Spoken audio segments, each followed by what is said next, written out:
आणि आता पाहणार आहोत टॉप 9 मोठ्या राजकीय बातम्या।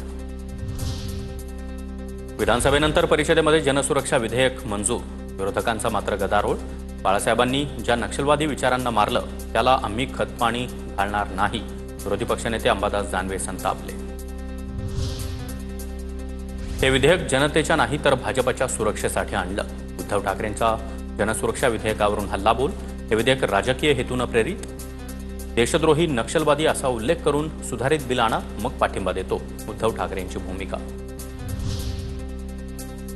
संविधान उलथवण्याचा प्रयत्न करणाऱ्या संघटनांसाठी जनसुरक्षा विधेयक, माओवाद्यांशी संबंधित संघटनांवर कारवाई करता येणार, कुणाच्याही आंदोलनाचा अधिकार काढता येणार नाही, मुख्यमंत्री फडणवीसांची माहिती।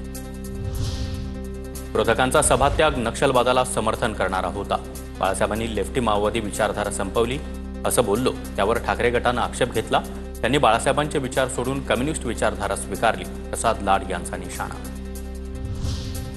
मुंबईला भोंगेमुक्त करण्याचं काम पोलिसांनी केलंय, मात्र विचारांच्या प्रदूषणासाठी आपल्याकडे कायदा नाही, अनिल पाटलांच्या प्रश्नावरून फडणवीसांचा संजय राऊतांना खोचक टोला।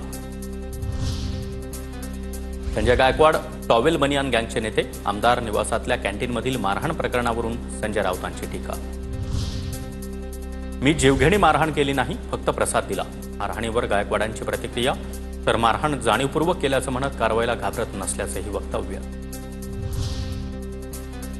आकाशवाणी आमदार निवासातील कॅन्टीनमध्ये 79 नियमांचं उल्लंघन, अन्न आणि औषध प्रशासनाच्या तपासणीमध्ये धक्कादायक बाब समोर, जेवण बनवण्यासाठी खराब भाज्या वापरल्याचं देखील निरीक्षण।